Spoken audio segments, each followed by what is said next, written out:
And the biggest fight in boxing is in the heavyweight division. We are talking Alexander Usyk versus Tyson Fury. No longer undisputed because the IBF belt has gone, but this is still clearly number one versus number two. The first fight was fantastic. They roll the dice again December 21st. This is How to Beat in association with William Hill, Adi Oladipo, Darren Barker. Wow. How good was that first fight? Can we spend a couple of minutes? Yeah. How good Should we just not talk and just reflect? reflect? We just reflect. Zen. But it was amazing. The whole week felt like it was one of the biggest fights of the century. The show itself felt like it was one of the biggest fights of the century. Episode of one of U16. Yeah, me sat there that close to the ring, it felt like one of the biggest fights of the century. Certainly in the years I've been involved in boxing, it was massive. Yeah. It was huge. And this is going to be that. Very credit to Tyson Fury's fans that turned up in their thousands. All week. Remember, all week. Yeah. We were doing the weigh-ins at Boulevard City and we were surprised just how many turned up. So turned up in their thousands and they're going to turn up again December. Yeah. Yeah. Can Tyson Fury... Now, 1 second. I'm asking you this question. No, I'm asking... Okay. Go on. No. Can Tyson Fury maintain his composure, his discipline, like he did from rounds 2 till 7. Probably late in the 7th round? And if so, would that be enough to beat Usyk? Is what I'm asking myself. Okay, is that a fitness thing? No. Because of the amount of pressure that Usyk puts on them? No. No, remember, there's mental fitness, there's physical fitness. Yeah. So mentally, I think more Usyk, it's so much making you think that it's going to drain you. Look, a good friend of ours, Tony Bell, he said that. Like, he just completely destroyed fried his brain. That definitely played a part. I don't want to take anything away from Usyk, the master, because what he does with the feints, with the hands and the feet and that pressure, which I was... Can you, if we go back to that first round, he was pushing Tyson Fury back. Right? That wasn't supposed to happen. It was incredible. So I don't want to say anything away from him, but what I think was the main issue here was Tyson Fury was in cruise control. He was enjoying himself. He was showboating too much, and he switched off. And you can't afford to switch off even against lower level opponents. You think it's that simple? You really think it's that simple that he just switched off and that allowed Usyk to capitalise, and that was that? Don't you think? Yeah, but don't you though? I always feel like it could have been Usyk maybe finding another way, another entrance, picking a different punch. Because Fury seemed to have so much success with the I don't want to take anything to step outside that. Trust me, I'm one of the biggest Alexander Usyk fans. What he's done in the sport of boxing as an amateur, as a professional, is almost unmatched. Yeah. It's incredible. Massive fan.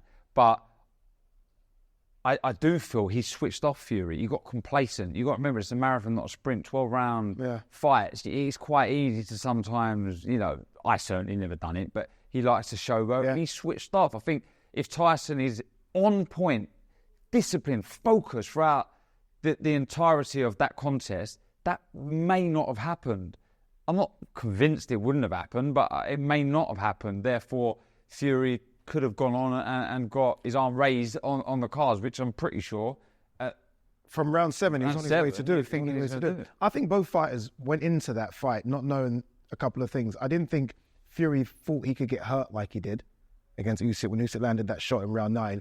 And I don't know if Usyk went into the fight thinking he could knock out Tyson Fury. I think Alexander Usyk now knows even 222 pounds of him can actually knock out the giant. And we now know that. Yeah. And if we know that, Fury knows that as well, that he can be hurt by him. I don't think we all believed that Usyk could hurt Fury. Now all of a sudden we're thinking, that guy can actually knock Fury out. See, now you might be making me change my mind. Because it's so true. Yeah. And then we have to talk about this. We have to talk about Fury's desire to continue fighting. He's already made his name in the sport of boxing. His name is etched in history forever. Yeah. For being a fantastic fighter, the redemption, the journey that he come through, the nearly down and out to coming back after, and then putting in the performances he did against Deontay Wilder. He was the lineal champion, as we all know. Can he do it again? Can he do it again with all of that backstory? I'm not sure. Whereas it's just another fight. Yeah, if there wasn't the money and riches involved that's been put up by Riyadh Season and His Excellency Turki Al-Sheikh, I do wonder if he would.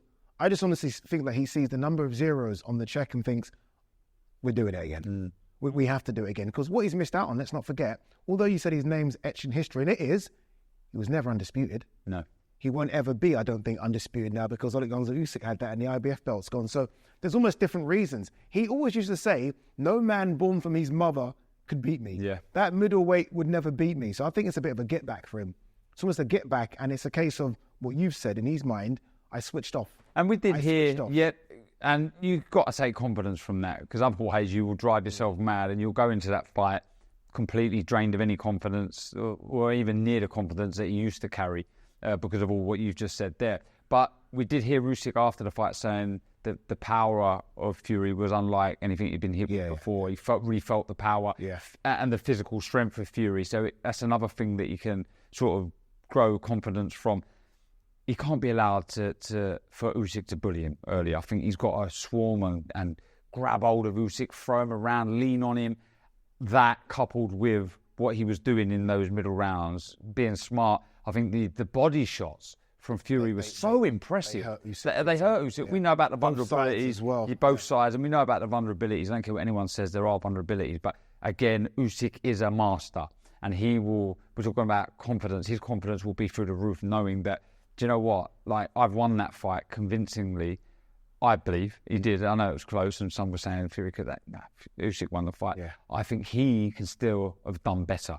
Because of those middle rounds. So, that's a good one. It honestly, really is a good fight. I mean, it's even more intriguing than the first fight because of what happened in that fight. Yeah, now we've seen it because there was always so much talk. Exactly. About, we don't believe it until the referee rings the bell, and he did that. We saw it. Now we know it just continues. This is round 13. Because everything sort of rubbish from that first fight. Because everyone was saying, is Fury too big? Will Usyk be able to hurt him? Well, he wasn't too big. It didn't really matter, did it? And yes, he could hurt him. So all of that's useless now. Well, what about the carnage in the corner of Team Fury? Yeah. Obviously, look, John Fury, Andy Lee, Sugar Hill Stewart, one needs to go. And that one's an obvious one. It's John Fury. Yeah. Does he go? Do they get rid of him? Does Tyson say, okay, Dad, on the outside of the ropes, fine, but in the corner, no? Because I would like to think, Ade, that John Fury will take that decision away from Tyson Fury and say, I'm out. Okay. I'm out. Because Sugar Hill and Andy Lee, they know each other. It's a brilliant combination. I think that should be the voices, or they should be the voices in the corner. I think it's down to John. I don't think it should be down to Tyson Fury. I think as a father, you should think, do you know what, this is probably not right. You know, by all means, sit ringside and scream and shout, but I don't think you should be in the corner. Yeah. They're experts, Sugar Hill and Andy. But it's an interesting talking point. Yeah. Okay. All right, go on then. Before you thought we were going to not do this part, go on then. Who wins? Tyson Fury or Alexander Usyk?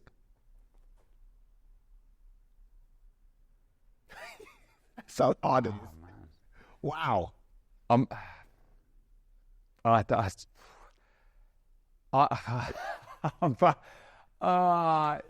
going to. Joe. What? I'm at the last minute. I'm going Usyk. But I'm not confident because if he can maintain all of that middle round brilliant stuff, then he could cruise to some sort of points victory. But then Usyk can do better, I believe. Yeah, I'm firmly in the camp of Team Usyk. I'm Usyk. I'm going to go Usyk, but I just think you Fury never know. Fury could. You never know with this Tyson Fury story, do you? You just don't know. But imagine the amount of confidence now that Usyk walks around with. No, I beat the giant. I was undisputed. And it's not like he takes that confidence and then puts his feet up. This guy was training a couple of weeks earlier, whereas Tyson Fury, we saw what he was doing a couple of weeks after the fight as well. So, two different paths. So I'm going Usyk to win and to still be the number one heavyweight in the world.